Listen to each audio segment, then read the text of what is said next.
Hi guys, welcome back to our course concerning the Standard Combat series by Dean Essig. This is the last video dedicated to learning this famous system, and also the last video dedicated to the game that I chose to illustrate the system, that is Autumn for Barbarossa. Well, and probably you remember, coming from the previous videos, about the Soviet situation. We are playing the first turn and the Soviet army is up. And unfortunately for the Soviet player, no good news. No reinforcements, no airstrikes, no replacements, nothing.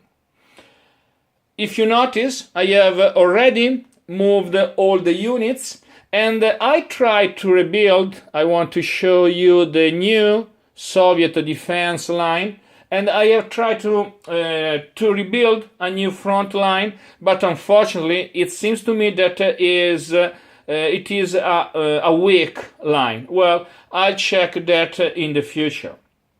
Anyway, the Soviet player, especially during the first turn, has to make only the German offensive slow, and he has to sacrifice some units waiting for the reinforcements of the following turns. I remind the players that a lot of reinforcement Soviet units are coming starting with the second turn.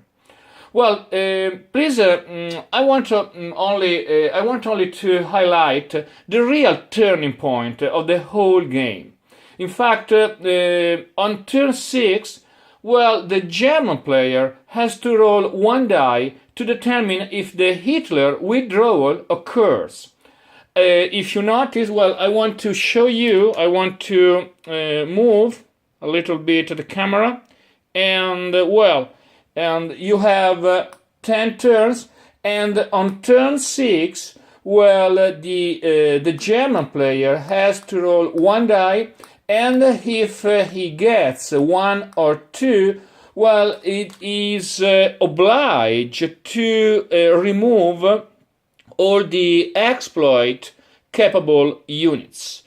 And, well, I think that if the German player is not able to reach his requested conditions of victory, I think that the Soviet player can get, I wouldn't say the victory, but a draw.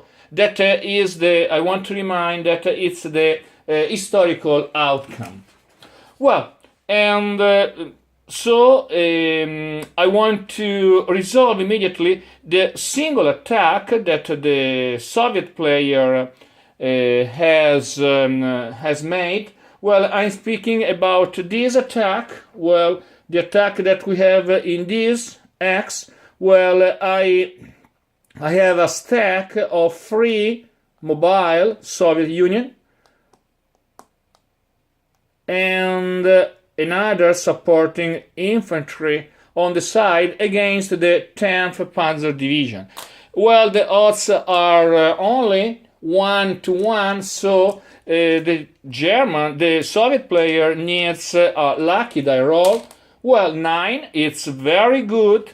Why? Because when you get 9 on the column 1 to 1, well, you have a result of D2R1. So the German division is obliged to lose 2 steps, and I'm flipping these 2 units, these 2 motorized regiments, and moreover, the division has to retreat 1 hex.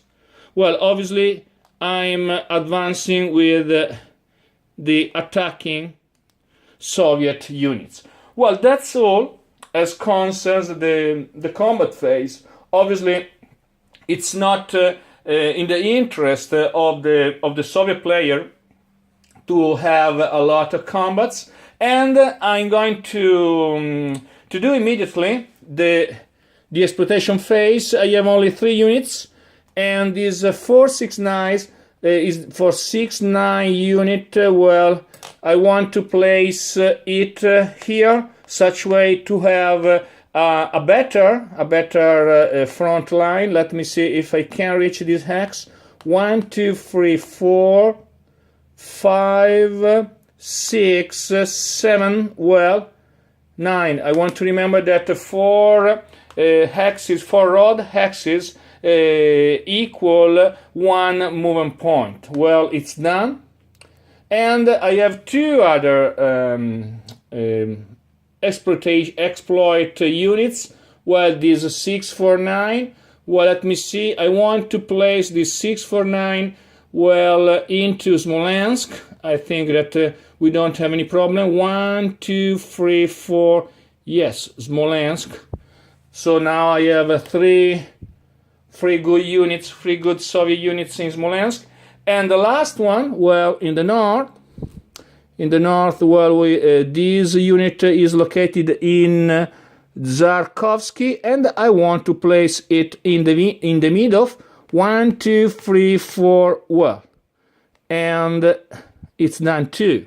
Well, now the exploitation phase is over, and the fourth phase is, as I previously said, is the supply phase. And fortunately, and at the same time, unfortunately for the German player, well, all the Soviet units are supplied. Why? Well, the German player made a mistake in the Vitebsk area. Why? Because he didn't move a unit here such way to surround completely these 1, 2, 3, 4 Soviet units. So they are supplied. So I remind the players that it's enough to trace a line of hexes toward the map edges that are free of enemy zones of control and free of enemy units. So no problem for the units in the Vitebsk area. Also no problem about these 3 units that are located in Orsha.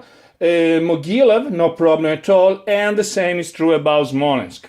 So the first supply phase, well, is easy for the Soviet player, and well, guys, that's all.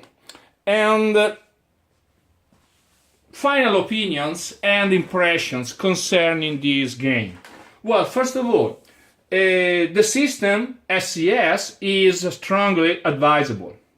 I still remember the legendary games that belong to a lot of years ago. That is Stalingrad's Pocket, first and second one, and well, my love for this system has never ended.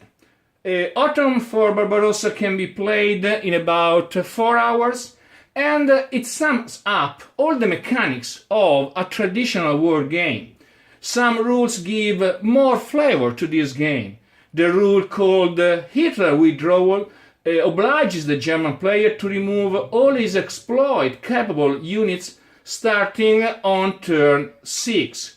Well, and I repeat, this rule, if the German player is lucky, well, the removal of the exploit-capable units will start on turn 8. And as usual, in all the war games set in the Eastern Front, well, the Soviet player receives a lot of reinforcements starting from the turn 2.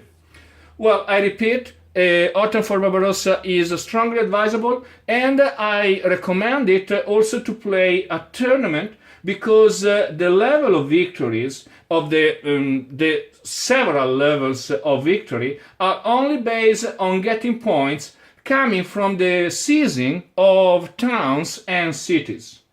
That's all, guys. Hope to having you in my coming soon videos. Bye.